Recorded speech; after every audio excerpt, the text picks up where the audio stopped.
Well, hello everybody out there. This is me, Tom. I'm coming to you from Philadelphia. I'm getting ready for my road trip. Yeah, I'm getting a little excited. I planned it I planned to go, I should say, the beginning of the month, but it was too cold and too rainy. I mean, every state that I was looking at, because I watched the Weather Channel for all my road trips, and every state and place I wanted to visit the past 3 weeks has been rainy, the same as here in Philadelphia. So that put a big damper on me traveling out, along with some mechanical issues I had with my van. Yeah, my alternator went out of the blue. I mean, I was driving it and the parking light and the battery brake light or battery light was flashing on and off. And I was like, what the hell's wrong with this? And I Googled and it said alternator bad. And I was like, I better take it into the garage and check it out. And $584 later, it was fixed. And then 2 days later, my battery was completely dead. It's under warranty through AAA, so I got a brand new battery. And ironically, long story short, batteries are only warranted for 3 years, and the warranty was just about to expire. So got a brand new battery on top of everything else. And then I turned around and I had other things that happened, but then I got a phone call from AAA and they're offering me this special promotion deal from now to the end of my term. They're going to upgrade my plan to 5 tows and 100-mile towage because I only had 5 miles and 3 service calls. So that was a benefit that I could really use at this point, just in case nothing better happened. But anyway, on top of all that, before I make my road trips, I make itineraries of where I want to go and what I want to see.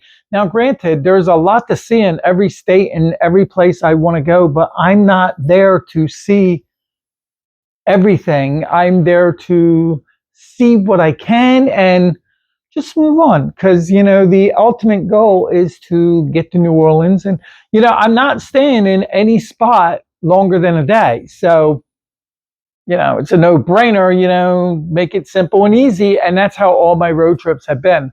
And what I do with my itineraries, I don't write them down on a piece of paper. I go ahead and I Google Map everything, and I screenshot and print out, as you can see. And I start with where I'm going from, which is home, and every location I'm stopping at along the way. And that's that's the one going down to New Orleans. I'm stopping in North Carolina, Atlanta, Georgia, Montgomery, Alabama, Selma, Alabama, Mobile, Alabama, Biloxi, Mississippi, New Orleans. So that's going to be exciting and the only reason I'm going to New Orleans is because the ultimate goal was to go down to Biloxi, Mississippi, but it's an hour drive to get to New Orleans. Brandon and I, my ex, we went to New Orleans, in 2006. And, that was the year after Hurricane Katrina. And I've been wanting to actually go back since. So I'm going back and I'm going to just go in town and just hang out for the day. And then I'm leaving there. And then again, screenshot, I'm going over into Florida. I'm starting off with Pensacola, Florida. Then I'm going to Clearwater, Florida, to Daytona, Florida, to Jacksonville, Florida. And then I'm going up the East Coast to come back home, stopping in Myrtle Beach, Ocean City, and Delaware. And I'll be home again. So you see, I have my maps planned out. And then in every, not every city that I'm stopping in, because I'm not going to sightsee in North Carolina. I'm just driving through. But, all the other locations I had mentioned, I am going to be sightseeing. And what I do is make a photocopy screen printout of the Google Map again. And I list a few things of what I want to see and do. And, this way I have my map ready when I get to, this was Atlanta, Georgia. When I get to Atlanta, Georgia, I already know I'm going to the Martin Luther King's National Park and grave. That is a priority. We're going there. I'm going to the, just an example, I'm telling you, the World of Coca-Cola. It's the main company's museum, like warehouse, not warehouse, but you know what, like you could take tours of the building, and you know, technically it is a museum. I don't know. I've never been there before. But anyway, I'm going there. So I list on here, I want to go into Jimmy Carter's library because there's some informational museum artifacts there. So I'm going there. There are the 3 things that I want to see in Atlanta, Georgia.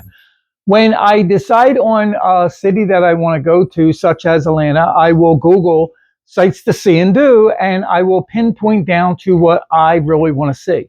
There are so much to see in wherever you go, really, but it really depends on what you're wanting to see and do. I'm not wanting to see the world and everything in it. You know, I do want to see the world, but I can limit what I see and do, and you know, take it from there. Now, things do change, even though I have our itineraries scheduled, not scheduled, but printed out and you know, to go by. If something comes along in between all that, it can change my itinerary, and I could do anything else I want to do. And you know, I don't have anybody to answer to. I'm traveling by myself. I can leave and go when I want, and that's the whole principle of doing a road trip travel camping vlog trip. And you know, it makes it really exciting. So I just wanted to give an idea of how and what I do as far as mapping out and planning my road trips, because without that, I kind of be lost in just driving for the fun of it and having to get there and be like, oh, what do I do today? You know, like the first time I went to Las Vegas, for an example, like I knew like everything was close to each other and so forth. But when I started to do the sightseeing and things to do, I realized there was so much to see and do. I was like, whoa, whoa, whoa, whoa. So I had to limit it down and just, you know, make my itineraries, which I do for every trip. And I had to pinpoint what was more important for me that I wanted to see and do. And that's what I made sure that I did. And then if I came across something else that I wanted to see and do, I did it. There was no issues whether I did something or I didn't do something. But primarily, I attempt to do everything I plan out to do. So, yeah, that's it for my itinerary. And like I said, this is going to be a good road trip. I don't know how long, of course, it's going to take.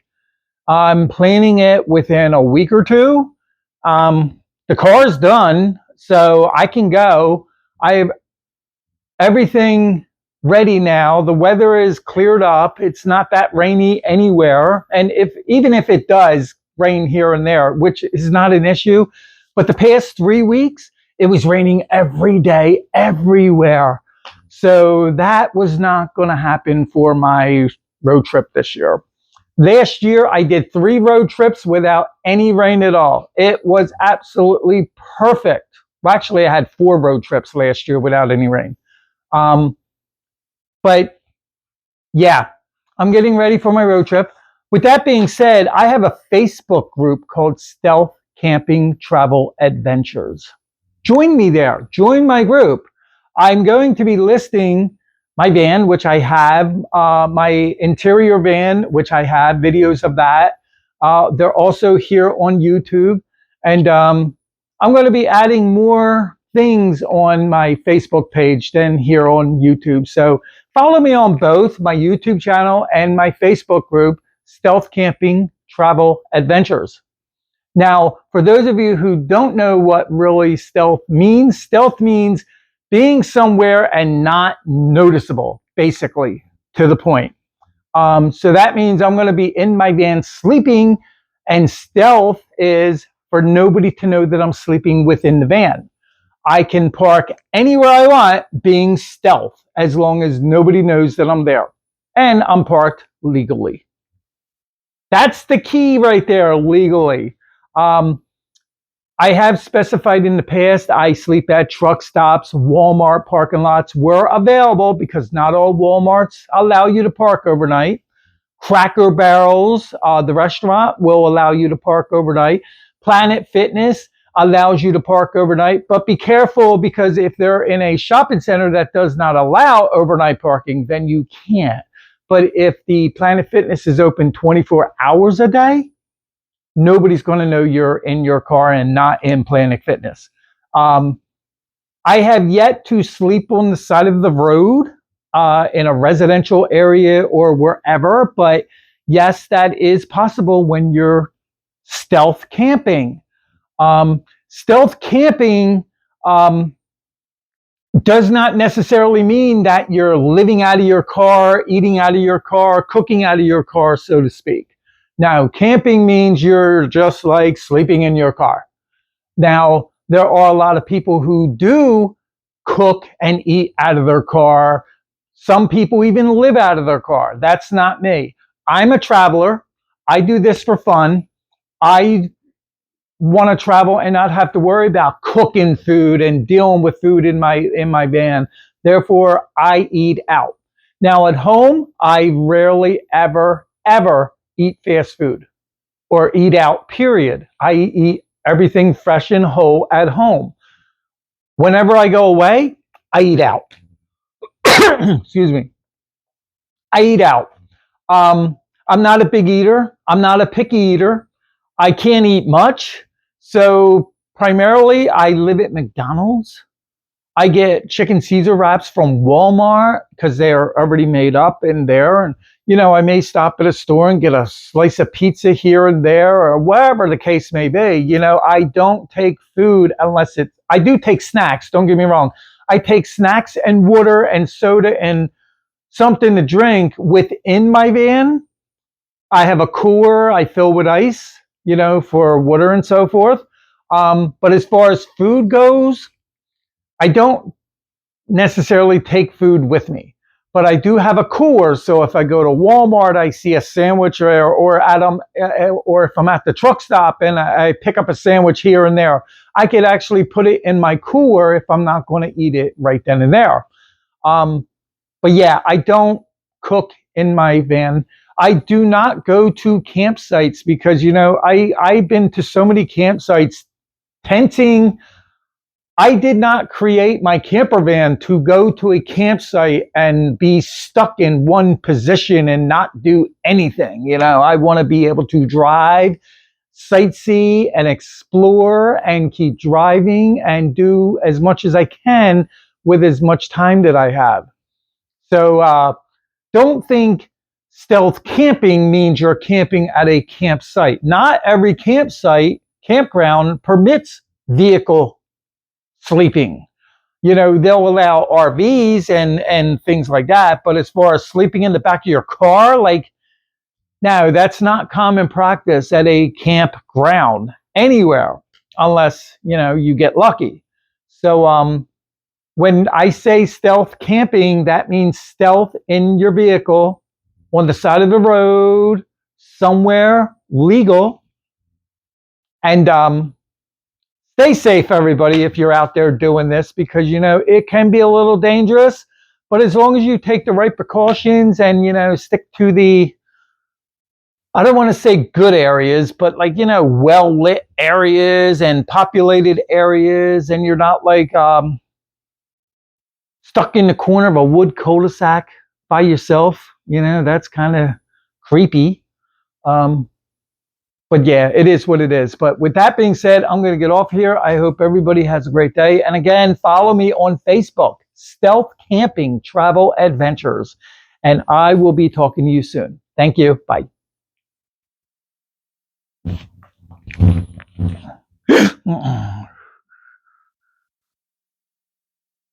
Oh no.